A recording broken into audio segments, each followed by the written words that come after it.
अस्सलाम वालेकुम जी, आप देख रहे हैं MYK न्यूज़ और मैं हूं आपके साथ सनम। इस वक्त पूरे पाकिस्तान में बड़ी तेज़ी के साथ कोशिश की जा रही है कि ट्रैफिक कवानीन की जो पैरवी है वो करवाई जाए, ट्रैफिक कवानीन को फॉलो करवाया जाए, नहीं तो भारी भरकम चालान किए जाएं। और दूसरी सूरत में इस वक्त इंक्रोचमेंट, पैरा फोर्स की सख्तियाँ, हर दूसरा बंदा इस वक्त परेशान है कि रेडी किस तरह से लगाऊँ, मैं अपने घर का चूल्हा किस तरह से चलाऊं, मैं रिक्शा कैसे चलाऊं, मैं मोटरसाइकिल पर राइड कैसे पकड़ूं। तो ये इतने सारे मसाइल हैं कि जिनमें अगर कोई पिसा है तो वो मजदूर तबका पिसा है, अगर कोई पिसा है तो वो लोग पिसे हुए हैं जिनका रोज़ की ताज़ा आमदनी पर गुजारा था। इस पर ये रोज़ की ताज़ा आमदनी कमाने वाले लोग क्या कहते हैं, इनकी ज़िंदगियाँ इस इंक्रोचमेंट से, इन भारी चलानों से कितनी मुतासिर हुई हैं, आइए चलते हैं और इन्हीं से जानते हैं। काम मिल रहा है? काम बस आजकल हालात ऐसे हैं, काम कभी मिलता है कभी नहीं मिलता। कितने लोग हैं घर में खाने वाले? घर में 4 बच्चे हैं, मैं हूँ और मेरी वाइफ है। मुश्किल नहीं है गुजारा? काम नहीं मिलता तो फिर बस ऐसे ही है, अब क्या कर सकते हैं। हुकूमत का कोई रिलीफ पहुंच रहा है? हुकूमत का रिलीफ वो बड़े लोग हैं, क्या पता है वो किधर हैं किधर नहीं है। मुझे ये बताइएगा कि एक एस्टिमेटेड सैलरी आम बंदे के लिए, यानी कि आप किसी जगह पर अगर नौकरी करना चाहते हैं तो आपको क्या लगता है कि इतनी तनख्वाह फिक्स होनी चाहिए, इतनी मजदूरी फिक्स होनी चाहिए जिसमें आम बंदे का अच्छा गुजारा हो सकता है? 1 तोला सोने के बराबर जो है ना तनख्वाह होनी चाहिए मजदूर की, जो है फिर गुजारा हो सकता है। 1 तोला सोना बहुत महंगा है। अब तो बस ये इसी तरह है ना। 1 तोला सोना यानी कि 4.5 लाख रुपए कम से कम तनख्वाह होनी चाहिए। यहाँ इतनी तनख्वाह होनी चाहिए, लेकिन इधर 30,000 बड़ी मुश्किल से मिलती तनख्वाह। जी, इन्होंने जैसा कि कहा कि 4.5 लाख रुपए यानी कि 1 तोला सोने की जो कीमत है उतनी सैलरी हो तो फिर आम बंदे का गुजारा होगा। सर क्या करते हैं? मजदूरी करता हूँ। कितना कमा लेते हैं? बस मुश्किल से गुजारा हो रहा है, क्या बताएं। हो रहा है सही, बस कर लेते हैं। बस अल्लाह के आगे सजदे करते हैं, हो जाता है, लेकिन हालात नहीं ऐसे हैं। किसका कसूर है हालात के पीछे? देखें जी, हालात क्यों, तो किसका कसूर है? सरकार को सोचना चाहिए ना कि आवाम क्यों परेशान है। देखो, एक आदमी के पास वसाइल नहीं है, वो अपने घर में मजदूरी करता है, मजदूरी करके उसके बाद एक छोटी सी बाइक है, ठीक है, बाइक के ऊपर अपना सामान लेकर आता है। अगर उसमें फर्ज करे उसको 500 रुपये बचत है, एक सामान उसकी बाइक के ऊपर रख के, तोड़ा कोई रख के लेकर आता है, वो आते आते 500 उसकी बचत है और रास्ते में 2000 का चालान हो जाएगा, तो ये ज्यादती नहीं है तो क्या है? लेकिन चालान भी तो हुकूमत हमारी सेफ्टी के लिए कर रही है। देखिए मेरी बात सुने, सेफ्टी ठीक है, लेकिन आप रोड के ऊपर जाएंगे ना, आपको हज़ारों नहीं लाखों मोटरसाइकिल ऐसी होंगी, अल्लाह पाक माफ़ करे, लाखों मोटरसाइकिल ऐसी होंगी कि उनके पीछे वाले मगराट नहीं होंगे, वो प्लास्टिक के मगराट डाले होंगे। क्या वजह? उनके पास पैसे हों तो वो सही ना डलवाएं मगराट वगैरह। उनके पास वसाइल नहीं है, ठीक है, जुर्माना होना चाहिए, लेकिन ये है कि जितनी वो कैसे ने जितनी हैसियत उसके मुताबिक, उसके बाद पास बाइक की हैसियत है तो उसके ऊपर 2000 रुपये जुर्माना ज़्यादा नहीं है? 200 कर ले, होना चाहिए 200 कर ले, कैमरे में देख के जरा 200 कर ले, होना चाहिए, लेकिन ये ज़्यादती है। एक घर के बिल नहीं पूरे हो रहे, खर्चा पूरा नहीं हो रहे, ऊपर से ये परेशानी है, तो यहाँ खुदकुशी नहीं होगी तो क्या होगा? अच्छा ये बताइएगा कि एस्टिमेटेड सैलरी, एक सैलरी जो एक आम बंदे के लिए बहुत होगी, वो कितनी होनी चाहिए? देखो जी, जो अगर उसके घर में 8 अफराद है खाने के लिए, तो उसके लिए तो इस दौर में लाख रुपया भी हो तो वो कम है। लाख रुपये अगर किसी अगर घर में 2 अफराद भी है ना, उसका भी इस वक्त पूरा नहीं हो रहा गुजारा। ये हालात है। ये शालमी मरकज़ है ना, इधर तो ट्रैफिक हर 24 घंटे जाम रहती है। ये अंदाज़ा लगाइए ट्रैफिक क्या है। लोगों के पास वसाइल नहीं है, कारोबार इंसान का, हर आदमी का कारोबार नीचे है, ऊपर नहीं है, सब आदमी परेशान है, कैसे गुजारा करें? नहीं तो यहाँ तो राशन ही ख़त्म होता है। ऐनक मार्केट देखिए ना, ऐनक मार्केट बिल्कुल इसी तरह से, और हर मार्केट का इस वक्त यही हाल है। लेकिन आपके बकौल कम से कम 2 लाख रुपए अगर सैलरी होती है तो फिर एक आम बंदे का गुजारा हो सकता है। देखिए, जिस आदमी के 7-8 अफराद है, घर में 2 लाख रुपए हो तो फिर गुजारा हो सकता है, जैसी महंगाई है। 2 लाख रुपये सैलरी कौन देगा? कोई भी नहीं। आप दोगे? नहीं, अगर सरकार सोचे ना। नहीं, अगर मिसाल है, अगर कोई बंदा किसी दुकान पे काम कर रहा है, वो कमाएगा तो सैलरी देगा ना। 2 लाख कहाँ से देगा वो? बल्कि जो मुलाजिम 4-5 मुलाजिम थे, अब एक रह गया, उसने 4 निकाल दिए हैं।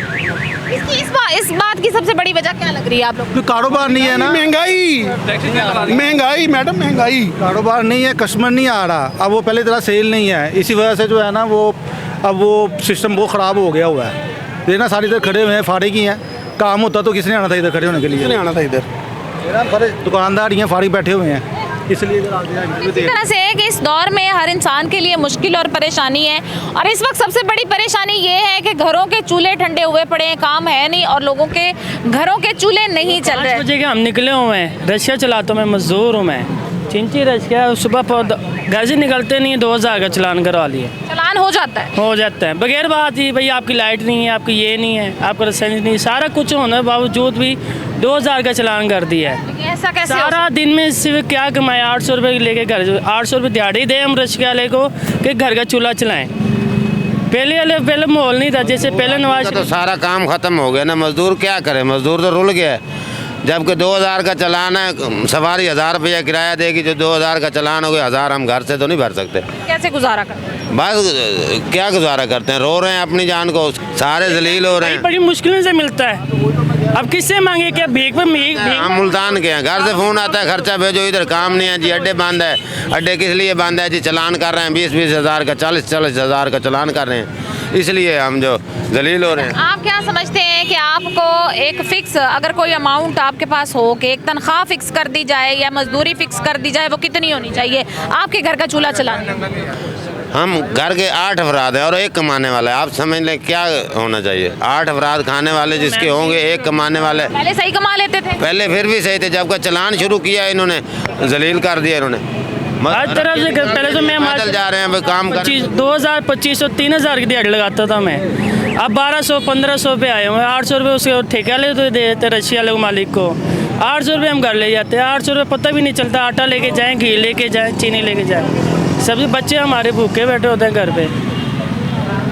बिल्कुल जी, इसी तरह की सूरत हाल है इस वक्त हर घर की, हर फर्द की, जो चाहे जितना मर्जी कमाने वाला है, जो चाहे जितना कम या ज़्यादा कमा रहा था, इस वक्त हर बंदा परेशान है, चाहे वो बिज़नेस कर रहा है, चाहे वो मजदूरी कर रहा है, कि हालात जो हैं वो इस वक्त ये हो चुके हैं कि जिस बंदे के पास 3-4 लोग काम करते थे उसे निकाल कर 1 से 2 करना पड़े, और जिसकी वजह से बेरोज़गारी इस वक्त काफ़ी हद तक बढ़ी है। सर क्या करते हैं? जी चाय का बिजनेस करता हूँ। अच्छा, कितना कमा लेते हैं? हाँ जी, कितना कमा लेते हैं? शुक्र है अल्लाह का, लोग ही अमेरिका में कमाते हैं, हम इधर कमाते हैं, मगर वो कारोबार काफ़ी डाउन हुआ है। हर बंदे के पास जाएं, जिसको ताजरों को माल देते हैं तो वो कहते हैं यार आज माल नहीं बिका, मार्केटें स्लो हैं। तो दूसरी तरफ से है ना काम पकड़ा हुआ, जिसकी दुकान के आगे 1 इंची का भी कोई सामान पड़ा हुआ उसको अंदर करो। इसका मतलब ये है कि हम इनके कारकुन भी हैं, हम इनको वोट भी देते हैं। इसका मतलब ये है कि ये जो ताजरों को, दुकानदारों को जलील और ख्वार करे, और मजदूर आदमी, गरीब आदमी का भी रोज़ी का ठिया जो लगा हुआ है उसको भी जलील कर रहे हो आप लोग। तो पीरा फोर्स बनाइए, ये फजूल खर्ची है मुल्क के अंदर। ये पैसे किसी गरीब को देते, उसकी रेडियाँ लगा देते, तुम तो ख़त्म कर रही हो। इस तरह काम ना करो, आपकी बड़ी मेहरबानी है। हम भी ताजर हैं, चाय का बिज़नेस करते हैं। जो उधर से एक हुकूमत से ये गिला, जो उधर से बंदरगाह पे माल उतरता है, हम उधर से अपना माल लेते हैं ताजरों से, वो कहते हैं ड्यूटी टैक्स बढ़ गया। ठीक है, कारोबार क्या होगा? लोग 1000 रुपये वाली चाय पे पसंद करते, गुजारा कर रहे हैं, या 10 रुपये टपाल का शाशा लेके गुजारा कर लेते हैं। हमारी बड़ी पैकिंग बिकती नहीं है, न टपाल वालों का भी सबका काम डाउन है। ठीक है, तो ये बात है, बराए मेहरबानी हमारी हुकूमत से ये गुजारिश है, महंगाई को कम करें। ठीक है, हम भी ताजर हैं, ये नहीं है को आप हमारे साथ जुल्म करें। देखें अवाम में तो सब हुक्मरान है, सब इदारे चलते हैं अवाम के सिर पे। अगर अवाम नहीं है तो इदारे या कोई भी हुक्मरान नहीं है, क्योंकि अवाम से टैक्स जाता है। हर जगह पे अवाम जलील हो रही है, इस तरह मत करें। किसी के भी घर का चूल्हा नहीं बुझना चाहिए। सबसे पहले जो गौर व फिक्र करने वाली बात है वो ये है कि किस तरह से हमने अपने मुल्क में रहने वाले हर बंदे को, हर घर को, हर फर्द को रोटी खिलानी है। किस तरह से हर बंदा अपने घर का, अपने बच्चों का स्कूल का खर्चा उठा सकता है। सबसे ज़्यादा गौर और फिक्र करने की ये बात है, और सबसे ज़्यादा जिस चीज़ पर अमल दरामद होना चाहिए वो ये होनी चाहिए, इंक्रोचमेंट सफाई से उस इंसान को क्या गर्ज जिसके घर का चूल्हा ठंडा पड़ा हुआ है, जिसने घर दाखिल होना है और बच्चों ने उससे सवाल करना है कि हमारे अखराजात क्यों पूरे नहीं हो रहे। आखिर ये कैसी रियासत है, ये कैसा निज़ाम है जहाँ बाप अगर दिन भर मेहनत करता है तो फिर भी शाम को उसकी जेब में इतने पैसे नहीं होते हैं कि वो जाकर अपने बच्चों की जायज़ ख्वाहिशात को पूरा कर सके।